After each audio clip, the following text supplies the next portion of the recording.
नमस्कार, आप देख रहे हैं जमीनी खबर। मैं हूं अमित और आज बात करेंगे जाति जनगणना को लेकर। बीजेपी 2024 में जब धर्म के मुद्दे पर चुनाव लड़ सकती है तो क्यों नहीं जाति जनगणना कराकर जाति जनगणना पर भी चुनाव लड़ ले। क्योंकि पिछड़ों का वोट, दलितों का वोट और तमाम हर वर्ग का वोट बीजेपी ने पाया है और उसकी पूर्व बहुमत की सरकार है, केंद्र में भी उत्तर प्रदेश में भी।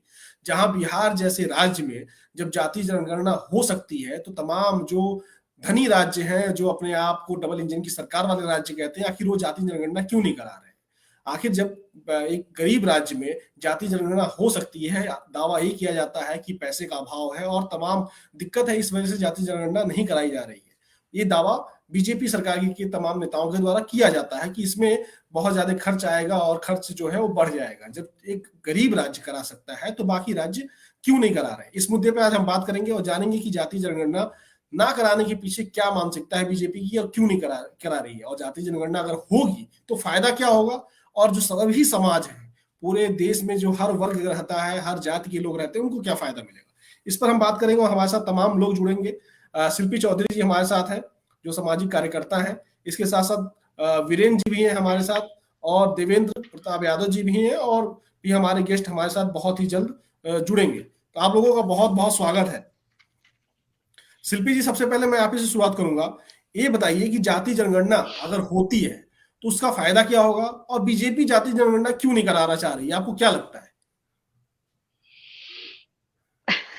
बहुत देखिए, मैं एक राजनीतिक व्यक्ति भी हूं और सामाजिक ताना बाना इतना क्लिष्ट हो चुका है, शुरू से रहा है। अब जाति जनगणना हो जाएगी तो संसाधनों के बंटवारे और उनके हक की भी बात होगी। जाहिर बात है कि जिसकी जितनी संख्या भारी उसकी उतनी हिस्सेदारी की भी बात होगी। तो ये बहुत सारे ऐसे सवाल हैं कि बीजेपी क्या जो सामंतवादी सोच है वो बिल्कुल नहीं चाहेगी कि जाति जनगणना हो और निकल कर आए कि किसका हक ज्यादा है। और उसको हक ज्यादा और कम की बात नहीं होती, बात ये होती है कि हक इसलिए निर्धारित करना जरूरी है कि सबको उचित प्रतिनिधित्व मिले। अगर हमको एक समान समाज चाहिए, सबकी प्रगति चाहिए, बराबरी चाहिए, अगर हमें बराबरी देनी है, आप और हम सभी जानते हैं कि हमारा समाज बराबर नहीं है, बराबरी पे आधारित नहीं है। शुरू से सदियों से उत्पीड़न हुआ है, शोषण हुआ है।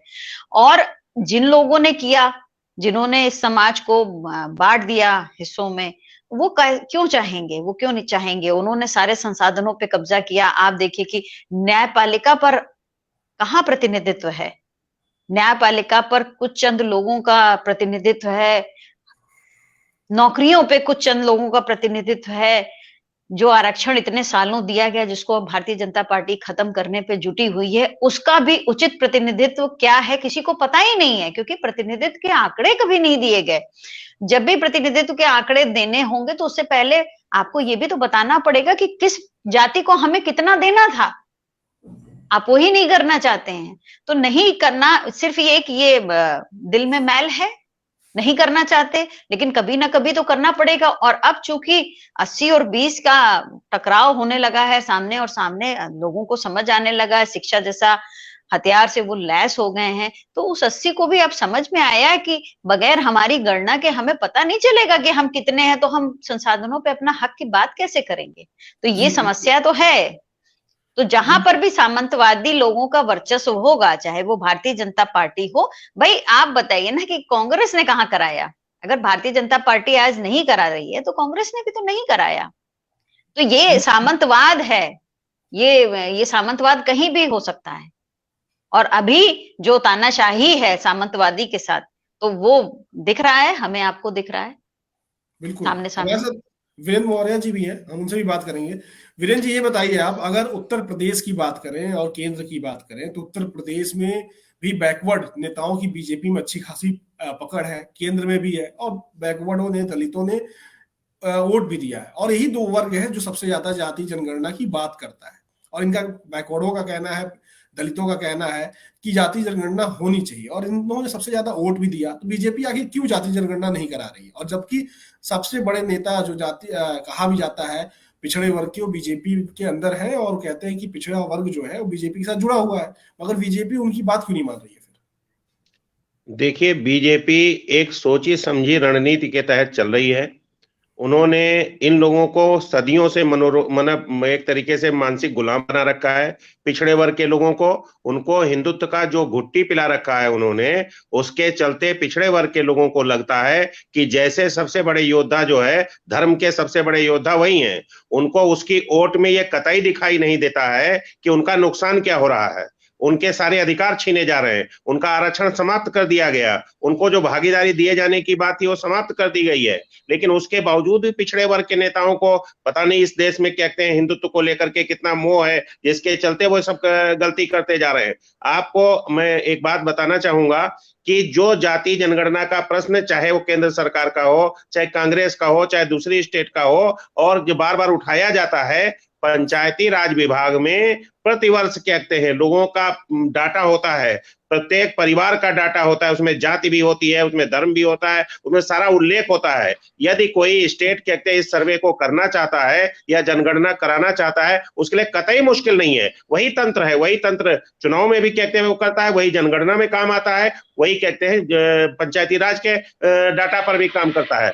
लेकिन यह चूंकि उनका मूल रूप से उनके मन में नहीं है, उनकी जो सोच है वह कलुषित है, वो कुछ करना ही नहीं चाहते। उनको पता है कि हम जब चुनाव आएगा तब हम इनको हिंदू मुसलमान में बांट देंगे और पिछड़े वर्ग के वोटों को हम फ्री में ले लेते हैं। अब पिछड़े वर्गों के नेतृत्व की परेशानी है, वो अपने अपने तरीके से केवल अवसर तलाश रहा है। सबसे बड़ी बात यह है कि पिछड़े वर्ग के लोगों को अपने दोस्त दुश्मन का समझ नहीं आया हुआ है।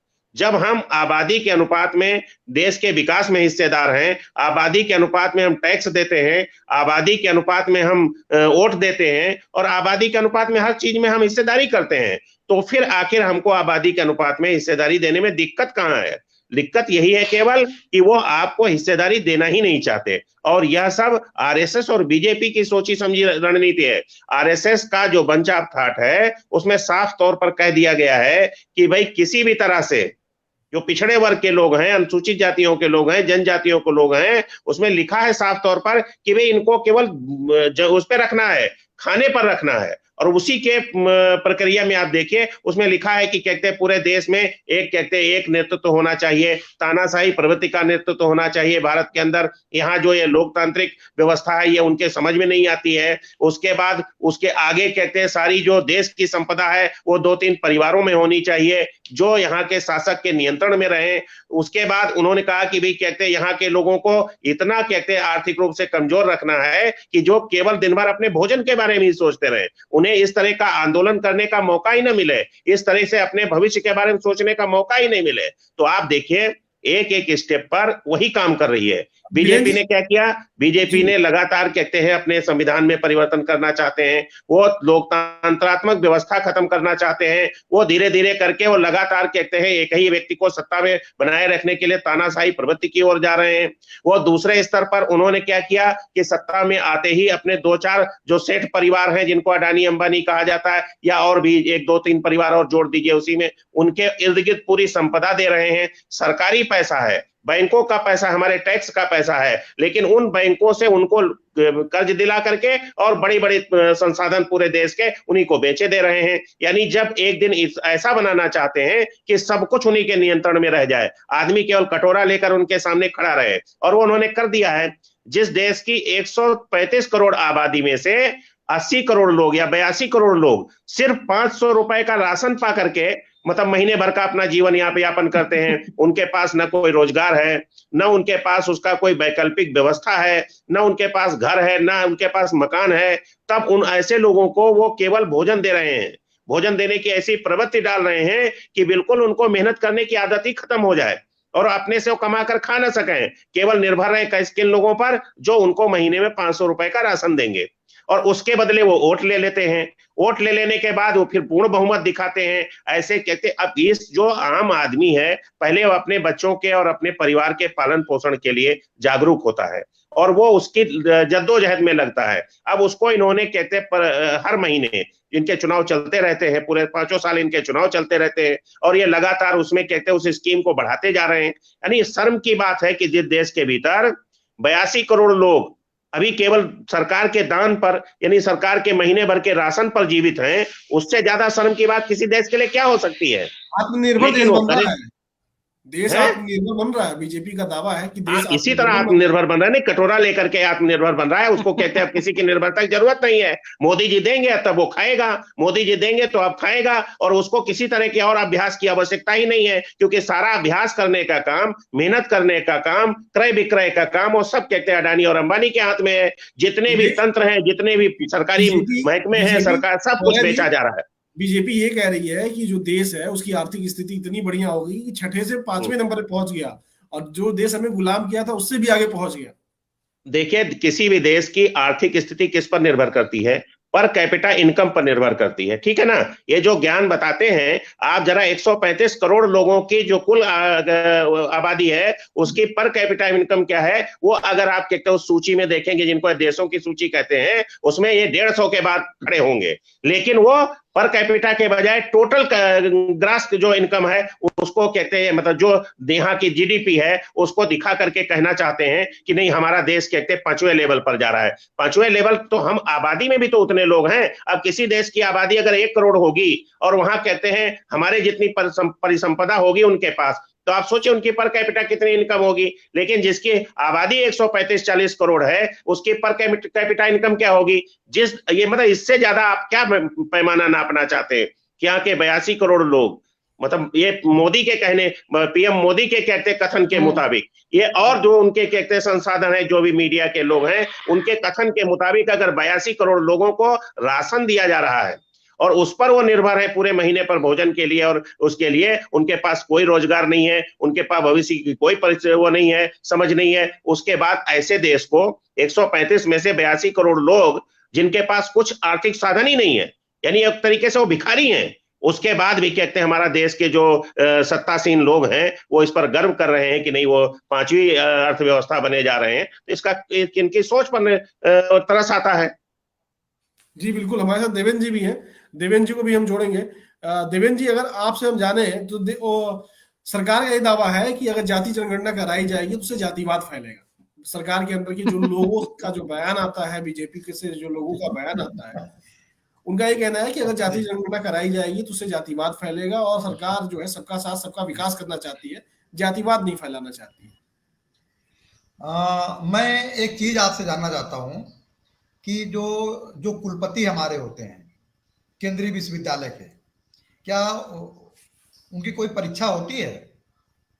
नहीं, हमारे यहाँ तो 2 गेस्ट बैठे हुए हैं, उनकी कोई परीक्षा नहीं होती, और वो जब भी होता है जो है वो अपनी ही जाति के लोगों को, चाहे ब्राह्मण को चाहे ठाकुर को, कुलपति के पद पे बैठा देते हैं। मैं आपको एक आंकड़ा देना चाहता हूं कि इस समय वर्तमान समय में पंडित दीनदयाल उपाध्याय विश्वविद्यालय में 71 प्रोफेसर की नियुक्ति हुई, जिसमें कि 41 ठाकुर हैं, 17 ब्राह्मण हैं, 3 जायसवाल हैं। दलित पिछड़ों का कोई डाटा अभी तक नहीं है इनके पास जो है। चलिए, एक डाटा तो ये है, कुलपति जितने भी हमारे हैं केंद्रीय विश्वविद्यालय में, उसमें 80% सवर्ण बिरादरी से हैं, 80% सवर्ण बिरादरी से हैं, आप समझ लीजिए। और 79% ऊंची जाति के लोग हाई कोर्ट और सुप्रीम कोर्ट में जज हैं। और एक डाटा मैं आपको और भी देना चाहता हूं कि जितने भी यूनिवर्सिटीज हैं उनमें भी लगभग यही हाल है।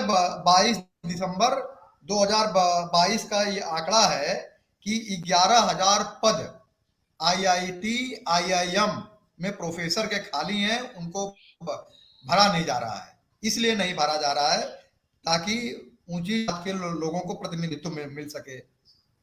अच्छा, अब इन्होंने नया एक निकाला, इन्होंने नया एक फार्मूला निकाला है।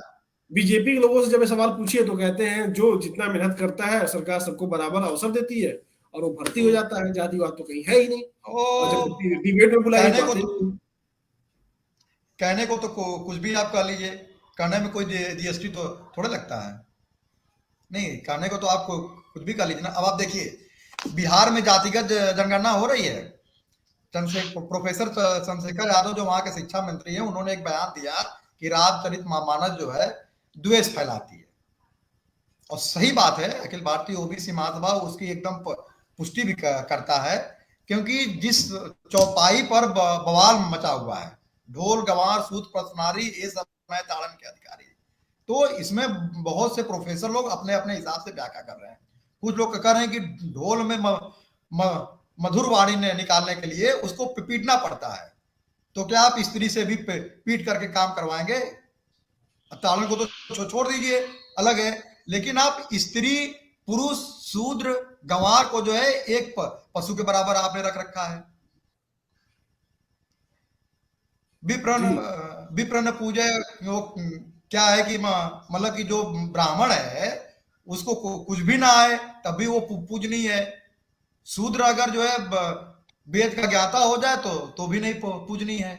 तो इन लोगों का कहने का ये मतलब है, इन लोगों का ध्यान भटकाने का मतलब कि जातिगत जनगणना ना हो, क्योंकि जातिगत जनगणना अगर हो गई तो आदमी अपना अधिकार मांगेगा। ओबीसी केवल मंडल जी बोलिए आप।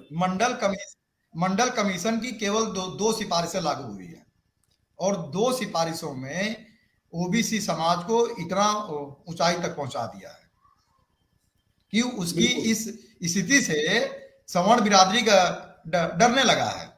तो अगर 40 सिफारिशें अगर लागू हो गई तो आज ओबीसी कहां पे पहुंच जाएगा?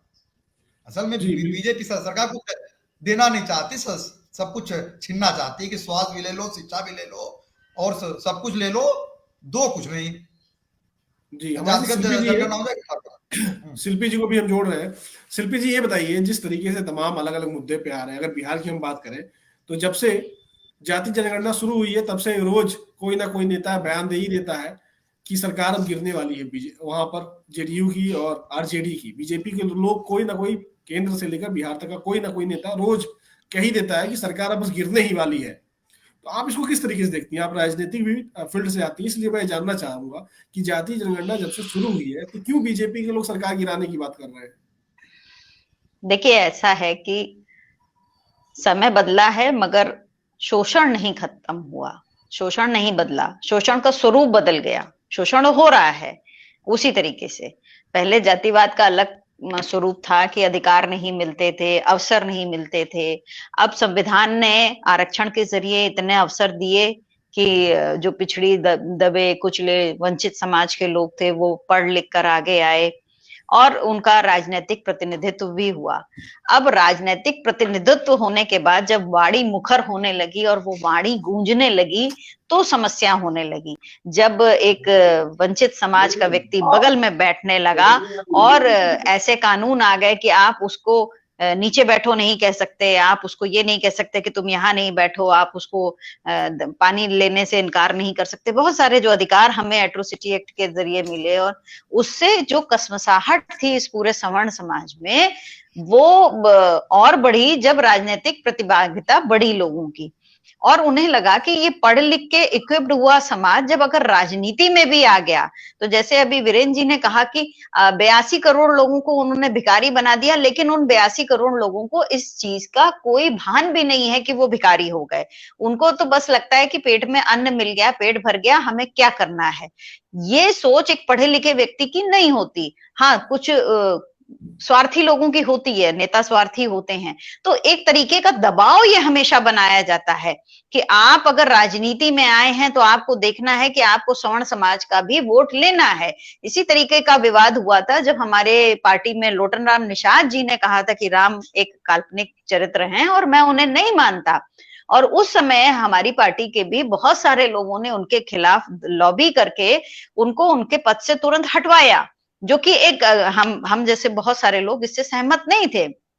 हालांकि पदासीन होने पर आपको बहुत सारी बातें राजनीति में तो विशेष रूप से सोच समझ के बोलनी चाहिए, इसका ध्यान, लेकिन किसी भी तौर पे ना तो बिहार के शिक्षा मंत्री कुछ गलत कह रहे हैं, ना ही लोटन राम निषाद जी ने कुछ गलत कहा था। उनका अपना व्यक्तिगत विचार हो सकता है। आस्था का देखिए हमारे पास कोई तर्क तो होता नहीं, आस्था का तो कोई हम जवाब कोई काट ही नहीं दे सकते। आस्था में तो लोगों ने पत्थरों को पूजा है, गणेश जी को दूध पिलाया है, अभी बागेश्वर धाम के महाराज बहुत बड़े भगवान बने हुए हैं, वो कहते हैं मैं सीधे रावण से बात करता हूँ, हनुमान जी से बात करता हूँ। तो आस्था तो निराधार होती है, उसको तो आप कुछ कह ही नहीं सकते।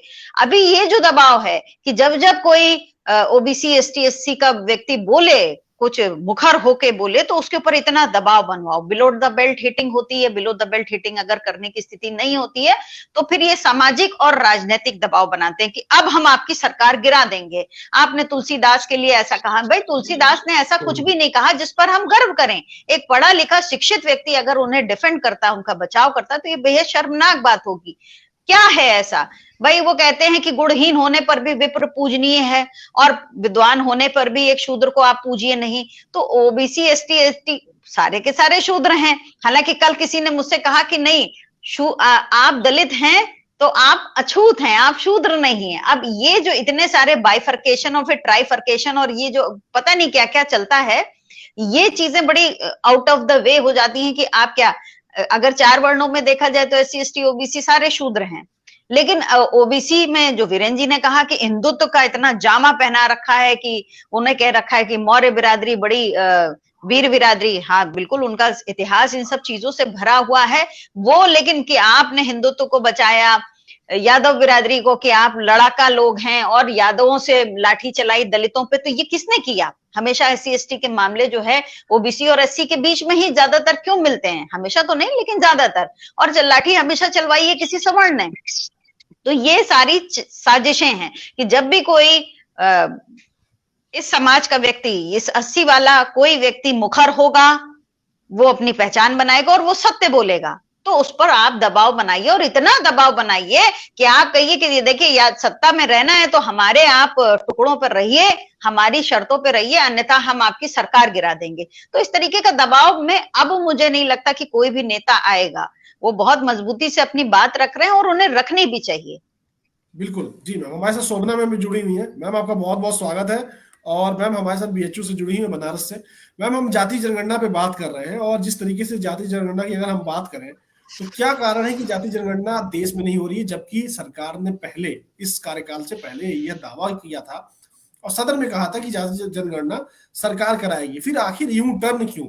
और जब बिहार जैसे छोटे राज्य में जाति जनगणना हो सकती है, जो आर्थिक रूप से भी कमजोर है, तो बाकी जो डबल इंजन की सरकार वाले राज्य हैं वहां जाति जनगणना क्यों नहीं कराई जा रही है? सबसे पहले सबको जय भीम, नमस्ते। मैं बनारस हिंदू यूनिवर्सिटी से जो है बात कर रही हूँ। जाति गणना जो है बहुत पहले जो है बाबा साहब ने भी इस पर जोर दिया था, डॉक्टर बाबा साहब अम्बेडकर ने। उसके बाद जो है पिछड़ों की जो बात है, सबसे पहले डॉक्टर बाबा साहब अम्बेडकर ने ही पिछड़ों की बात उठाई थी। जैसे कि मैं जिस यूनिवर्सिटी में मैं पढ़ाती हूँ वो इस भारत की सबसे बड़ी यूनिवर्सिटी है, बनारस हिंदू विश्वविद्यालय। यहाँ पर भी आपको हमारी जो लिस्ट बनती है, हमारे लिस्ट में भी आपको नजर आएगा केवल एससी और एसटी, ये 2 ही जाति का जो है उसमें समीकरण रखा गया है। 400 अगर अध्यापक है हमारे पास तो उसमें से गिने चुने 4-5 जो है एससी या 4-5 एसटी के, लेकिन ओबीसी का उत्तरदायित्व या ओबीसी का रिप्रेजेंटेशन, प्रतिनिधित्व कहीं पर भी नहीं। इसलिए बहुत जरूरी है कि जाति न्याय जनगणना होना। ओबीसी जो है वो कौन है? वो शूद्र है या ओबीसी हिंदू है, ओबीसी मुसलमान है? अरे है कौन? ओबीसी है कौन? तो ये कहीं ना कहीं जाके जो है धर्म की राजनीति के लिए जो है, जहां तक एक सवाल उठ रहा है जाति का और इलेक्शन का, तो पूरे भारत में हमारे फिर धर्म से ही पूरी राजनीति होती है। हिंदू धर्म का ही एक कार्ड खेलकर जो है इलेक्शन होता है। But who is the Hindu? अब यहाँ प्रश्न आ रहा है कि हम लोग तो अनुसूचित जनजाति में आते हैं, फिर ओबीसी कौन आते हैं? इसलिए कौन लोग है वो, कितने लोग हैं हमारे लोगों का, हमारी पिछड़ी जाति का? आज हर जगह एक छोटा उदाहरण देना चाहूंगी मैं आज कि बनारस हिंदू यूनिवर्सिटी में जो है हमारे ओबीसी का एक भी प्रोफेसर नहीं है सर। हमारी पिछड़ी जाति का रिप्रेजेंटेशन में डायरेक्ट एक भी प्रोफेसर नहीं है। इतनी बड़ी यूनिवर्सिटी, दुनिया की सबसे बड़ी यूनिवर्सिटी, जहां पर केवल जातिवाद होने के कारण वहां पर ओबीसी के पद कभी भी भरे नहीं जाते। तो लोगों को, पूरी भारत को पता चलना चाहिए कि ओबीसी का कितना उत्तरदायित्व बाकी है, कितना आरक्षण है और कितने पद आज तक भरे गए हैं। ओबीसी के जो है जनगणना होना बहुत जरूरी है, और बिहार जैसे छोटे क्यों ना हो राज्य ने ये सबसे पहले पहल की है। मुझे लगता है ये बहुत अच्छी बात है, सराहनीय है, इसे अप्रिशिएट करना चाहिए।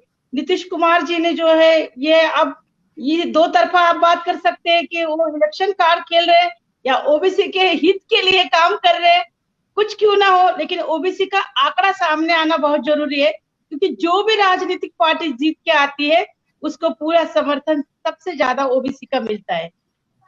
बिल्कुल मैम। और एक मैम एक चीज और मैं जानना चाहूंगा कि अगर वहां पर बात करें बीएचयू के अंदर, तो बीएचयू के अंदर आखिर आप लोग इतने सालों से वहां पर काम कर रहे हैं, तो क्या जाति दबाव इतना ज्यादा है कि जानबूझकर रोक ली जाती है भर्तियां जो पिछड़े समाज के लोग हैं और दलित समाज के लोग हैं, कि या सरकार इस तरीके से दावा करती है कि जो लोगों को सबको मौका दिया जाता है और जो लोग काबिल होते हैं वो अपने आप आगे आ जाते हैं?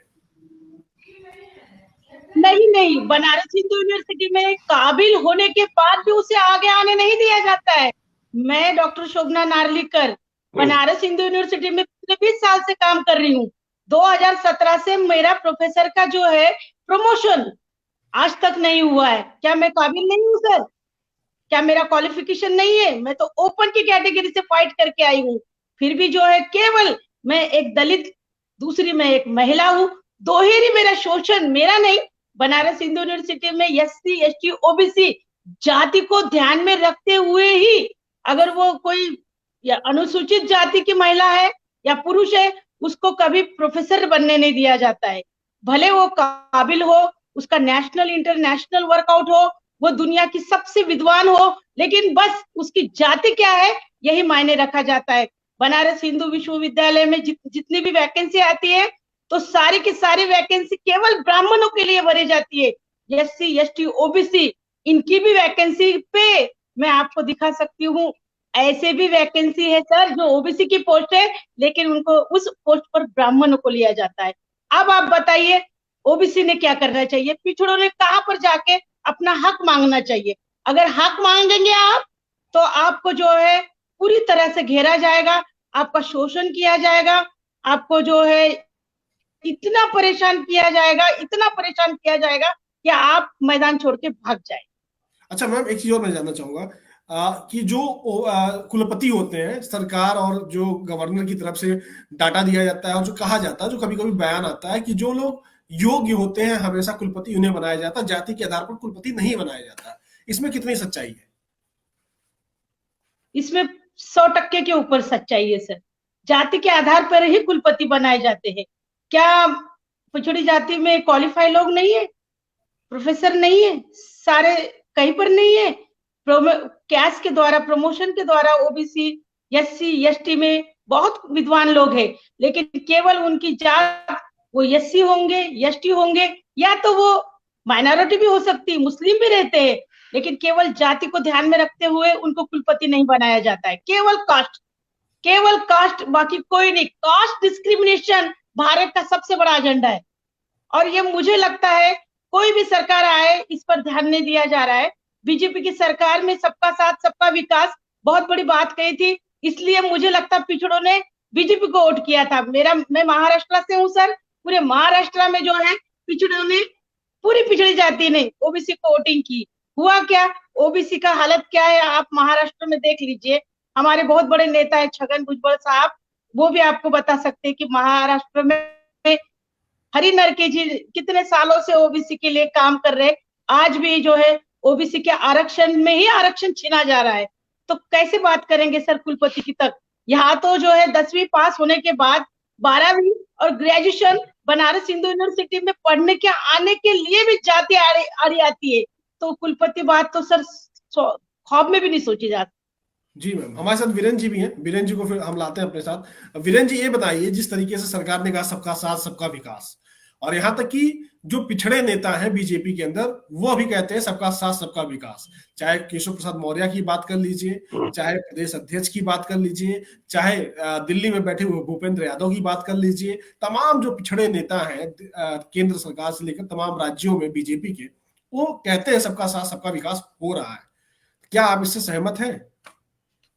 देखिए, ये जितने भी पिछड़े वर्ग के नेता हैं, मैंने अभी शुरू में भी कहा था कि जब इनको अपने दोस्त और दुश्मन की पहचान ही नहीं है, तो इनको कौन समझाएगा। अभी मैंने बंच ऑफ थॉट की बात की थी, भाई मैंने उनके बीजेपी के और आरएसएस के पूरे योजना की बात की है कि ये इस तरह से हम लोगों को षड्यंत्र में फंसाए हैं। आप जरा देखिए, डॉक्टर साहब बात कर रही हैं, अगर कहते हैं वहां प्रोफेसर है, तो इसका मतलब 15-17 सालों में तो आपको अंदाजा होगा कि जब मंडल आयोग लागू हुआ था, तो मंडल आयोग लागू से ये लोग क्यों इतना चिढ़ते हैं। भाई मंडल आयोग एक संवैधानिक व्यवस्था है, उससे इसलिए चिढ़ते हैं क्योंकि मंडल आयोग ने अपने में जो पिछड़ी जातियां हैं उसमें कुछ ब्राह्मणों की भी जातियों को इंगित किया, जो वास्तव में शैक्षिक और उस तरह से मतलब शैक्षिक रूप से और सामाजिक रूप से पिछड़े थे, जैसे वो होते हैं ओझा और झा और इस टाइप की जातियां। इसी तरह से उन्होंने पिछड़े वर्ग में मुस्लिम समाज की पूरी जातियां, यानी उसमें शेख सैयद पठान को छोड़कर जो मुस्लिम जातियां जिनको पसमानदा जातियां कहा जाता है, उनको भी इसमें सम्मिलित किया। और जो इधर पिछड़े वर्ग के लोग थे, जो तथाकथित हिंदू में जो पिछड़े वर्ग की जातियां थी, उनको उन्होंने अपने में शामिल किया। तो इसलिए उनको लगा कि वो जो हिंदू मुस्लिम का कार्ड सीधे खेलते थे चुनाव के समय में, उससे कहते जो पिछड़ी जातियां अपने अधिकार के लिए आपस में एकजुट होना शुरू हुई। पिछड़ी जातियों में से जो हिंदू और कहते हैं ये पसमानदा जातियां हैं मुस्लिमों की, वो आपस में एकजुट होने लगी, वो लड़ाई के बजाय अधिकार के लिए लड़ने लग गए। तो तब इनको लगा कि नहीं, ये कार्ड तो कहते गलत चल गया है, इसलिए ये लोग कहते इसको कर रहे हैं। देखिए इनके जो व्यवहारिक रूप से ये जो कर रहे हैं, उसमें आप देखिए कि पहले सबसे चुनाव होता, मतलब हमारी परीक्षा होती थी या किसी का सिलेक्शन होना होता था, डॉक्टर साहब उसको ठीक से वो कर पाएंगी कि तब हम लोगों को कैसे होता था कि जो जनरल कैटेगरी होती थी वो सभी के लिए होती थी। उसमें पिछड़े वर्ग के लोग जा सकते थे, अनुसूचित जाति के लोग जा सकते थे, उसमें जनजाति के लोग जा सकते थे। लेकिन जो ही मतलब ये संवैधानिक पीठ ने, इंदिरा साहनी बनाम केस में कहते हैं, एक पूरी संवैधानिक पीठ ने इसको तय किया था 9 लोगों की कि इसमें कहते हैं किसी तरह का फेरबदल नहीं किया जाएगा। जितने पद होंगे उसके आधे पद आरक्षित होंगे और आधे कहते हैं जिसमें एससी एसटी ओबीसी और आधे ओपन कैटेगरी कहे जाएंगे। मतलब जनरल कैटेगरी को उन्होंने ओपन कैटेगरी कहा था, और उस ओपन कैटेगरी में जो भी मेरिट में ऊपर जाएगा वो कहते हैं सिलेक्ट हो जाएगा। जैसे डॉक्टर साहब ने कहा कि मैं ओपन कैटेगरी से आई थी, लेकिन आज ओपन कैटेगरी का क्या स्टेटस है। एक दिल्ली की एक हाई कोर्ट ने, माने 9 जजेज की बेंच को, किसी दिल्ली के एक हाई कोर्ट की बेंच ने एक महिला के क्षेत्र में उन्होंने ये कहा कि या तो आप आरक्षण ले लीजिए मतलब जाति का, और या फिर कहते हैं आप वो ले लीजिए उम्र का आरक्षण ले लीजिए। ऐसा कह करके ये कहा कि मेरिट आपकी नहीं चलेगी। और लास्ट में ये बड़े बड़े अखबारों में आपको ध्यान होगा लिखा गया कि चाहे आप 100 में 100 नंबर पाएंगे, अगर आपने जाति का उल्लेख किया है और आप आरक्षित कोटे में आते हैं तो आप उसी 27 में से रहेंगे। यानी आप 100 लोग हैं, 100 में से आप 65 लोग मेरिट में जा रहे हैं, लेकिन 65 आपके नहीं लिए जाएंगे, केवल 27 लोग ही लिए जाएंगे। अनुसूचित जाति के लोग केवल 22 लोग ही लिए जाएंगे, जनजाति के लोग मिलाकर। तो ये जो सोच तैयार करी वो एक हाई कोर्ट के कहते जजमेंट पर पूरे देश की व्यवस्था में एकदम लागू हो गया, और नोट लिख कर आने लगा कि उनके लिए अलग से कहते व्यवस्था की जाएगी। और अब मेरिट कैसे बनाना शुरू किया इन लोगों ने बेईमानी करके। पहले ये लोग सबसे पहले एसटी के लोगों को बुलाते हैं, उसके बाद कहते हैं भाई फलाना दिन कहते हैं एसटी के लोग रहेंगे और इनका इंटरव्यू होगा, आपका हो गया तो आपकी मेरिट कुछ भी 100 रही कोई बात नहीं, वो आपको बाहर कर देंगे। उसके बाद एससी का बुलाते हैं, शेड्यूल कास्ट का बुलाते हैं, फिर उसके बाद ओबीसी को बुलाते हैं, और उनकी जो तय सीमा है यानी 22.5% उन लोगों का और 27% ओबीसी का, इसके बाद एक भी कैंडिडेट वो नहीं लेते हैं, उसका मेरिट भले अब 100 का 100 है। क्यों? क्योंकि किसी हाई कोर्ट ने एक बार लिख दिया, सारी मीडिया ने उसको ऐसे प्रेस्क्राइब किया। अब आप समझिए कहते क्या हो रहा है, ये लूट हो रही है सबकी। अब हम जनरल ओपन कैटेगरी के नाम पर केवल सामान्य के लोग भरे जा रहे हैं, यानी उनकी 15% आबादी है टोटल, और वो लोग कहते 50.50% कहते वो भरे जा रहे हैं। उसके बाद इनको जैसे ही आना था, और इस चीज को लागू किए हुए कितने दिन हो गया, मंडल आयोग लागू हुआ 26 से 27 वर्ष हो गए। इतने वर्षों में अभी तक केवल 4 या 5% लोगों को ओबीसी के आरक्षण में भरा गया सरकारी नौकरियों में। अब जिनको नहीं भरा गया कोई सवाल नहीं उठाता है उनसे कि भाई उनको क्यों नहीं भरा गया। इतने वर्षों 27-30 वर्षों में अगर अनुसूचित पिछड़े वर्गों का कोटा पूरा नहीं है तो उसमें कौन जिम्मेदार है, कौन अधिकारी जिम्मेदार है, कौन मंत्री जिम्मेदार है, कौन सरकार जिम्मेदार, इस पर सवाल और बहस नहीं होती। बहस किस पर होती है? सिर्फ इस पर होती है कि किस तरह से उनके भले का काम कर दिया जाए। अभी ईवीएस वाला कोटा आया है, सुदामा कोटा, उस सुदामा कोटे को भी उन्होंने एक रात भर में कहते तय किया। पहले लोकसभा ने पास कर दिया, फिर राज्यसभा ने पास कर दिया, उसी समय कहते 3 घंटे बाद उसने राष्ट्रपति ने दस्तखत कर दिए और वो कहते अधिसूचना जारी हो गई और उसको लागू करने में इतनी उतावले हैं कि पूरे देश में सारी नौकरियां उसी सुदामा कोटे के इर्द गिर्द पड़ी हुई हैं। तो मेरा कहने का मतलब है कि जब तक यह बात मोटे तौर पर पिछड़े वर्ग के लोगों को, चाहे वो हिंदू हो चाहे मुस्लिम पसमानदा हो, उनकी ये समझ में नहीं आ जाता है कि आखिर ये जो बीजेपी और आरएसएस, जो भी आरएसएस का तंत्र है, ये हमारी नौकरियां, हमारे अवसर सब खाए ले रहे हैं। जब सब प्राइवेटाइजेशन कर देंगे, सब बेच देंगे, तो वहां तो आरक्षण लागू नहीं होता है। तो जो 1-2% हमको नौकरियां मिलनी थी, 1-2% लोगों को पूरे देश की आबादी में इस तरह से हिस्सेदारी मिलनी थी, उसमें भी हमको केवल कहते उस टोटल का 1% का, उसका भी कहते 27% में मिलना था हमको, या 22.5% SC/ST के लोगों को मिलना था, वो भी नहीं देना है इनको। तो फिर उस लड़ाई को इन्होंने कहते एक तरीके से खत्म कर दिया है, समाप्त कर दिया है, वो केवल दिखाने के लिए है। अब ये आरक्षण का, ये जाति जनगणना क्यों नहीं कराना चाहते? जाति जनगणना ये इसलिए नहीं कराना चाहते हैं कि जैसे इनको पता चलेगा कि ओबीसी के लोग 60-65% हैं, वैसे वो उस आबादी के हिसाब से अपनी हिस्सेदारी मांगना शुरू करेंगे। जब सब सुविधा आपने ईवीएस कोटे को खत्म किया, मैं तो ये कहूंगा कि कहते जुडिशरी में बैठे लोग भी, उच्च सदन मतलब सुप्रीम कोर्ट नहीं, कहने दीजिए, सुप्रीम कोर्ट में भी बैठे लोग भी, और वो लोग भी, जितने भी फैसले आ रहे हैं आप उसमें देखिए, पिछड़े वर्गों का, अनुसूचित जातियों का, जनजातियों का जब मसला आता है तो कहते हैं उनके हिसाब के फैसले हो जाते हैं। क्यों आखिर हो जाते हैं? अब वहां मेरिट होने लगा, वहां वोट पड़ने लग गया है, और उसके भी बाद भी कहते हैं आप, जो हमारा नैसर्गिक फैसले थे, यानी इंदिरा साहनी बनाम जो फैसला था राज्य सरकार का या केंद्र सरकार का, उसमें इन्होंने फेरबदल कर दिया। 9 जजेज की बेंच को कंडेम किसने किया? हाई कोर्ट की एक बेंच ने कंडेम किया, और उसको पूरा देश मान रहा है। और जो 9 जजेज की बेंच है, उसको 5 जजेज की बेंच फिर कंडेम कर रही है, उसको भी कोई नहीं मानने को तैयार है।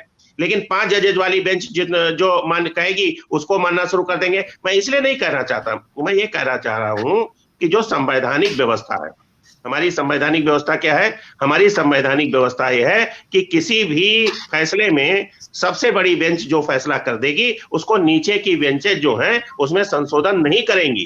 लेकिन अब लगातार हो रहा है, छोटी छोटी बातों पर कहते हैं वो संशोधन दे रहे हैं, संशोधन के साथ अपनी राय और जोड़े दे रहे हैं। भाई इनको क्या जरूरत पड़ी हुई है? अरे जरूरत नहीं पड़ी है, इसीलिए जाति जनगणना की आवश्यकता है कि आप आबादी के अनुपात में सभी को हिस्सेदारी दे सकें। वो जब तक नहीं होगा, जब तक पिछड़े वर्ग के लोग जागेंगे नहीं, और जागने के बजाय वो ढोंग में जा रहे हैं। अब वो बागेश्वर बाबा आ रहा है तो फलाना आ रहा है, देखिए उनकी सबकी गतिविधियां तेज हो गई हैं, और सारे चैनल के एंकर जितने हैं ऐसे बैठे हैं जैसे गदा लेकर बैठे हुए हैं, मार देंगे आपको। आप उनके खिलाफ कुछ बोल दोगे तो मार देंगे एकदम, आप अपने अधिकार की बात करोगे तो मार देंगे एकदम। इतना ढोंग और पाखंड के लिए कहते बिल्कुल जान लगाए हुए हैं। तो जब कहते हैं गोदी मीडिया ने पूरे देश के एंकरों को खरीद लिया है, सारी मीडिया को खरीद लिया है, वो हमारे लोगों के बीच वही जहर फैलाना चाहते हैं और हम उसी का एक हिस्सा हैं, तो जाति जनगणना कहां से होगी? अब जो नीतीश जी ने किया है उस पर उनकी व्यवस्था या उनकी सोच पर सवाल खड़ा करना नहीं है, इसलिए नहीं खड़ा करना है, कम से कम उन्होंने प्रयास तो किया है। वो प्रयास, वहां के जो आंकड़े आएंगे उसी तरह के एवरेज आंकड़े पूरे देश के माने जाएंगे, तो और स्टेट भी उसके लिए पहल करेंगे। जब और स्टेट पहल करेंगे तो कोई थोड़ी बहुत जागरूकता आएगी। और मैं तो समझता हूं आने वाले समय में जो आपके देश की, मतलब देश में लोकतंत्र की स्थिति बनने जा रही है, ये बिल्कुल क्या तानाशाही प्रवृत्ति की सरकार बनने जा रही है। और जो आरएसएस अपने बंचाप ठाट में कह चुकी है उसका प्रतिवर्त वो लक्षित हो रहा है। और ये जो चमचानुमा लोग हैं, जो चापलूस टाइप के लोग हैं, जिनको राजनीति, मैं तो देखता हूं तर्क नहीं खत्म हो गया लोगों का, अपनी उनकी सोच खत्म हो गई है। वीरेंद्र जी फिर हम आपके पास आएंगे, देवेंद्र जी के पास जा चलते हैं। देवेंद्र जी ये बताइए, आखिरी सवाल आप सभी लोगों से हम पूछेंगे, अगर जाति जनगणना नहीं होती है 24 तक, केंद्र सरकार नहीं कराती, तो क्या इसका कोई फर्क 24 के चुनाव में पड़ पाएगा? क्या इसका कोई असर 24 के चुनाव में दिखाई देगा? और क्या 2024 में जाति जनगणना कोई मुद्दा बनेगी कि नहीं बनेगी?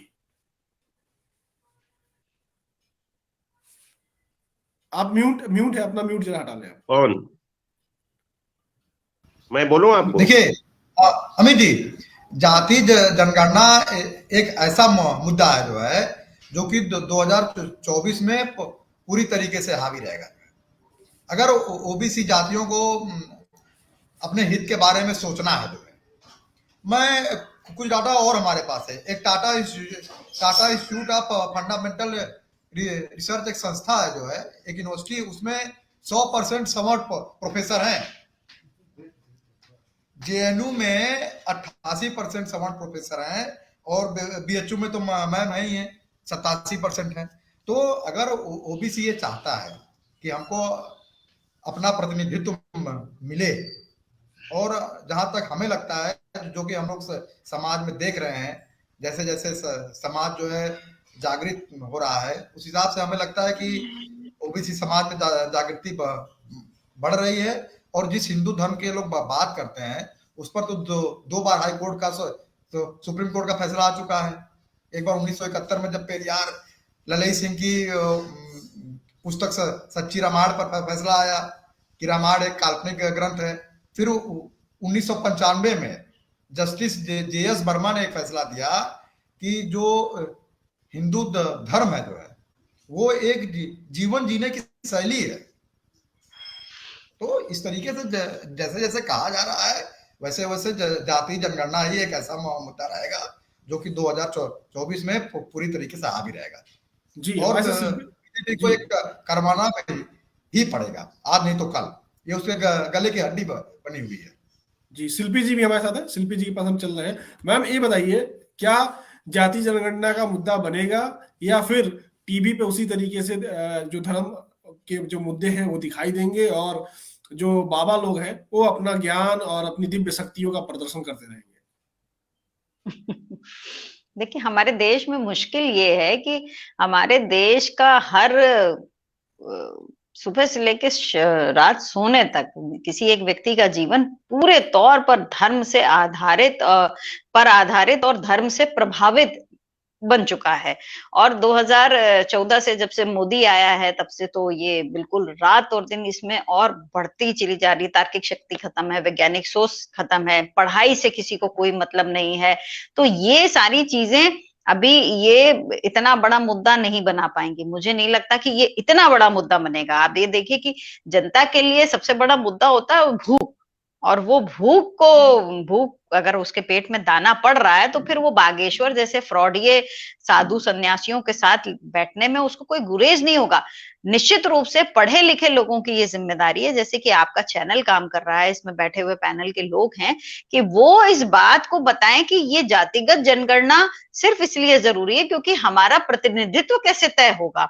हमें ये कैसे पता चलेगा कि कहीं 88% लोग हैं, कहीं 87% लोग हैं। वो लोग जो गिनती में 15% हैं या 20% भी होंगे, उनका कब्जा 80 पे है। यही बात मैंने एकदम शुरुआत में कही थी कि प्रतिनिधित्व देने के लिए भी तो हमको आंकड़े चाहिए, और ये जानते हैं क्योंकि इन्हें प्रतिनिधित्व नहीं देना है तो ये हमको आंकड़े भी जुटाने नहीं देते। तो हमें अभी डिरेल नहीं होना है।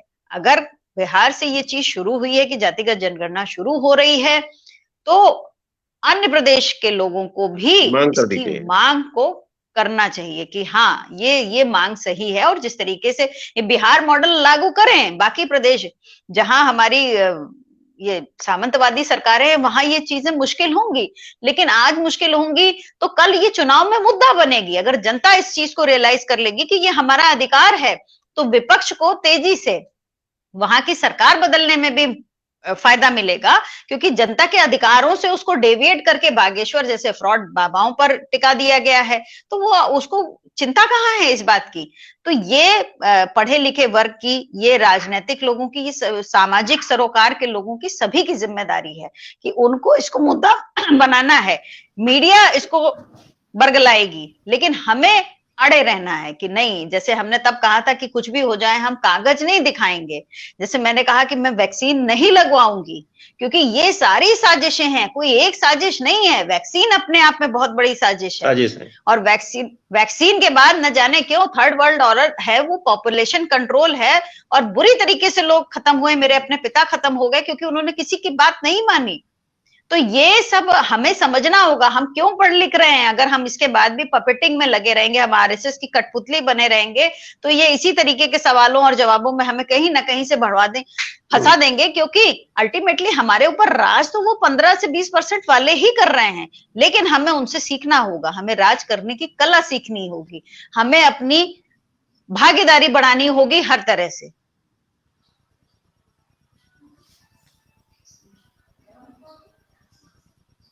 आपकी आवाज नहीं आ रही अमित जी। हाँ, आगे मैं। शोभना मैम भी हमारे साथ है। मैम, हम ये जानना चाहेंगे, जिस तरीके से अभी बागेश्वर वाले बाबा लगातार प्रचार प्रसार कर रहे हैं अपना, और इस तरीके को टीवी उनको दिखा रहा है, और इस तरीके के जो धार्मिक मुद्दे हैं उसको लगातार आगे परोसा जा रहा है, तो जो बच्चे हैं, क्योंकि आप बच्चों के बीच में थी, क्या उनके ऊपर ये असर आता है, या उनका जो अधिकार है उस अधिकार के बारे में वो जानते हैं? क्योंकि इस वक्त का जो यूथ है वो यूथ के आप करीब है, तो यूथ इस वक्त कैसे सोच रहा है? सर, यूथ के पास जो है अभी सोचने के लिए एक एजेंडा ही सेट किया गया है, यू आर ओनली हिंदूज। उसके आगे यूथ कुछ सोचने के लिए तैयार ही नहीं है। यूथ को ये भी मालूम नहीं है कि मैं ओबीसी का मुझे आरक्षण है या नहीं है। उसे इतना ही मालूम है कि मुझे, जैसे कि सर ये आपका कांवड़ यात्रा निकलती है, मैं भी एक जज की पत्नी हूँ, आप मुझे बताइए कोई जज का बेटा कांवड़ यात्रा लेके जाता है क्या? कोई प्रिंसिपल का बेटा, कोई कुलपति का बेटा कभी सुना है आपने? कांवड़ यात्रा में कौन जा रहे हैं सर? कांवड़ यात्रा में हमारे युवा जो है पूरे दिग्भ्रमित हो चुके हैं।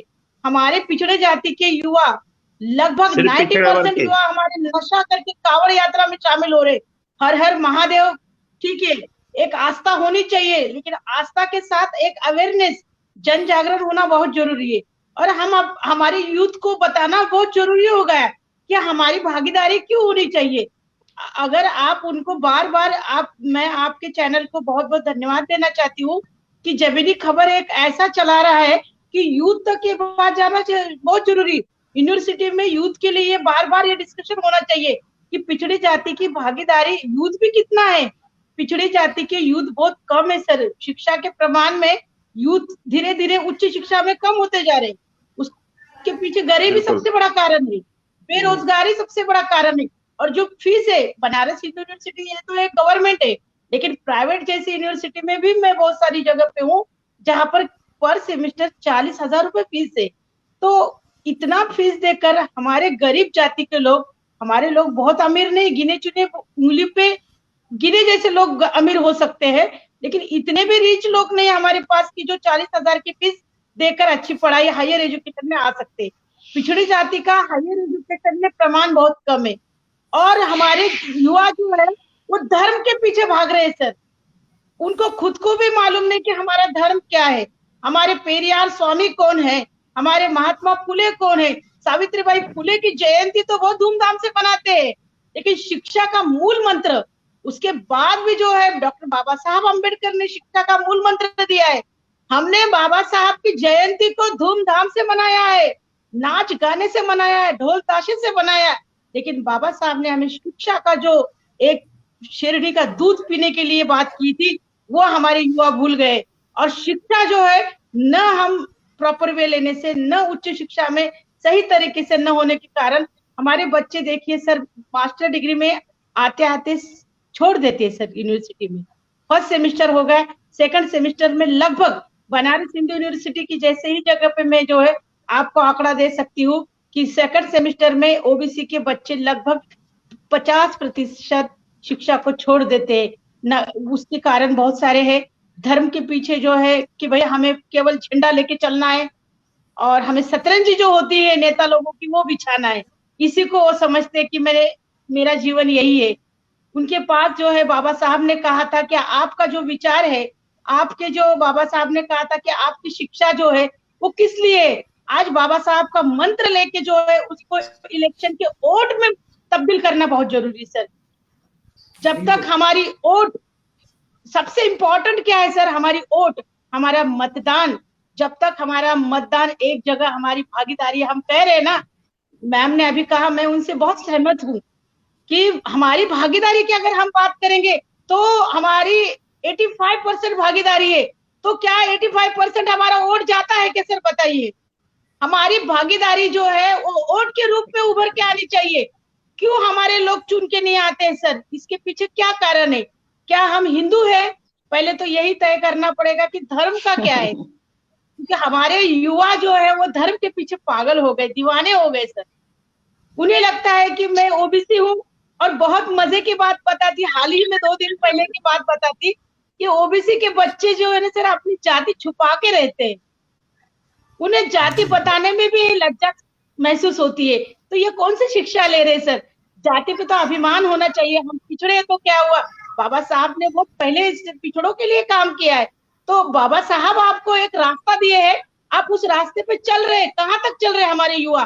केवल चल रहे सर एक विशिष्ट जगह पर, जहाँ पर छोटी मोटी नौकरी, कोई क्लर्क बन जाए, कोई पुलिस सिपाही जो होते हैं पुलिस बन जाए, माने जो चतुर्थ श्रेणी का कर्मचारी, और तीसरा माने क्लास 3 कर्मचारी, यही तक ही हमारे लोगों की मंजिल तय हो रही है। यही पे लड़ाई वहां तक हो रही है।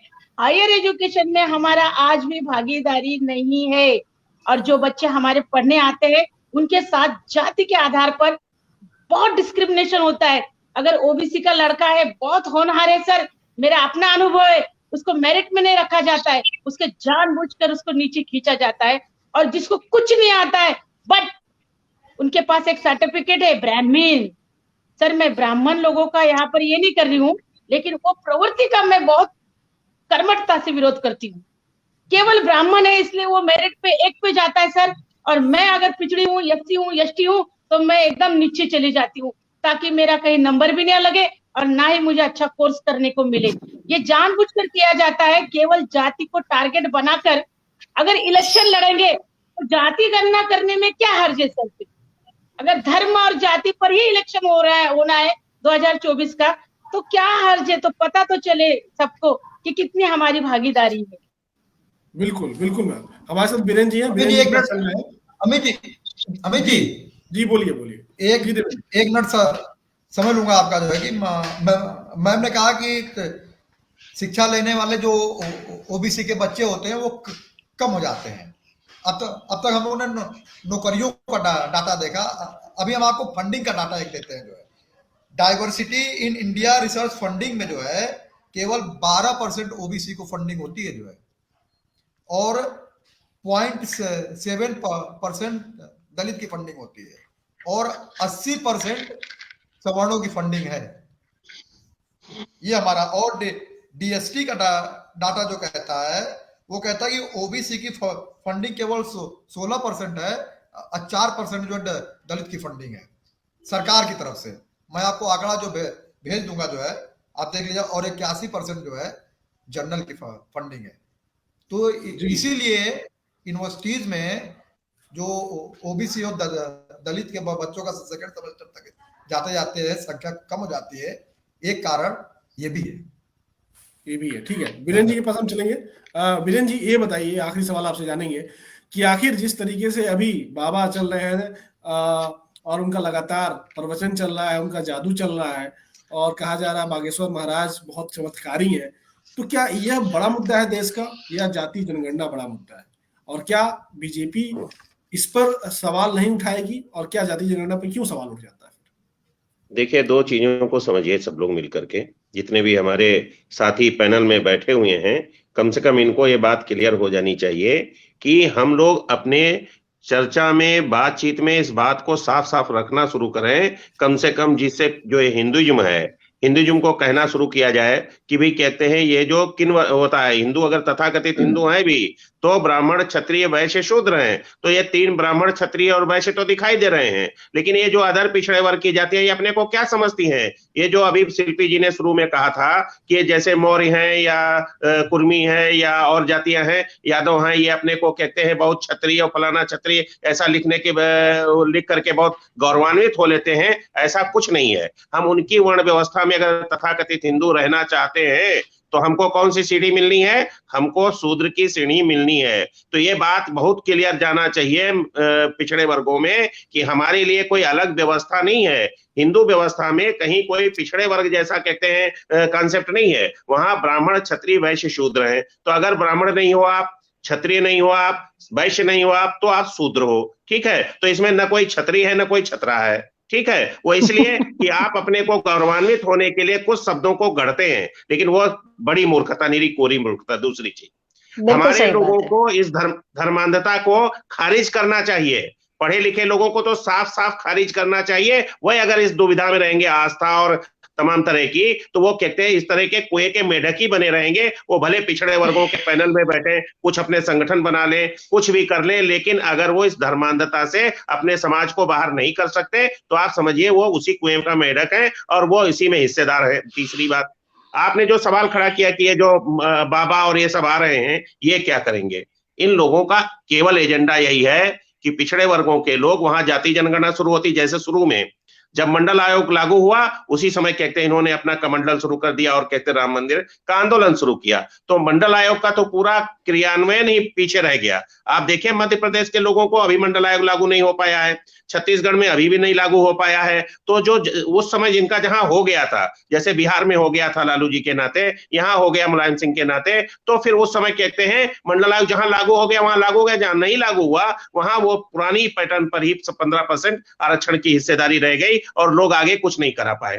तो ठीक उसी तरह से जब कहते हैं ये जो आते हैं, तो इनके पास पैरेलल एक प्रोग्राम होता है। इस समय जाति जनगणना को शुरू किया गया है, लोग अवेयर हो रहे हैं, इसलिए अपना ढकोसला लेकर आकर खड़े हो गए हैं। आप देखिए, कभी किसी चैनल को देखिए, चाहे कोई भी चैनल खोल लीजिए, 70-80 चैनलों में से सब बड़े चैनल जो नेशनल चैनल हैं, वो आपको कहते हैं इस मुख्य धारा के समाचारों में लड़ते और झगड़ते मिलेंगे, जैसे लेकर तलवार और गदा लेकर बैठे हुए हैं। ऐसे बात करते हैं कि जैसे वही एंकर है, मतलब जो एंकर है वो बीजेपी आरएसएस का प्रचारक हो रहा है, उस तरह की भाषा बोलते हैं और ऐसे क्रूरता के साथ बात करते हैं। तो मैं लास्ट बात ये कहना चाहता हूं कि चाहे वो जुडिशरी हो, चाहे वो संवैधानिक बड़े पद हो, चाहे वो सरकारी महकमा हो, चाहे शिक्षण की व्यवस्था हो, सब जगहों पर पहले ये जो मनोरोगी बैठे हुए हैं, माने जिसके में सनक चढ़ी हुई है, वही मनोरोगी कहीं भी हो सकता है। वो एक प्रवक्ता भी हो सकता है, वो एक शिक्षक भी हो सकता है, वो जुडिशरी का कहते बड़ा जज हो सकता है, वो कहते संवैधानिक पद पर बैठा हुआ प्रधानमंत्री और गृह मंत्री हो सकता है। ये जो मनोरोगी हैं हिंदुइज्म के बारे में, वो सब इस तरह का प्रोपोगंडा बना रहे हैं, इसलिए ये सारे ढकोसले इस समय लाए जा रहे हैं और पूरी मीडिया उसी को एजेंडा बना है। दिन भर के कम से कम 24 घंटे में से 18 घंटे तक लगातार वो, जैसे 18 घंटे हमारे प्रधानमंत्री जी, माननीय प्रधानमंत्री जी कहते हैं काम करते हैं, और उस 18 घंटे काम करके उन्होंने देश की सारी संपत्तियां बेच दी हैं। हमारे घरों में या समाज में उन लोगों को बहुत निकृष्ट कोटि का माना जाता था जो घर की साइकिल बेच देते थे, टीवी बेच देते थे, मतलब जब भी आवश्यकता पड़ती थी कोई चीज बेच देते थे, तो उसको क्या कहते थे? ये कपूत कहे जाते थे, माने ये घर का सबसे बुरा आदमी है, कुछ कमाता नहीं, सिर्फ बेचता है।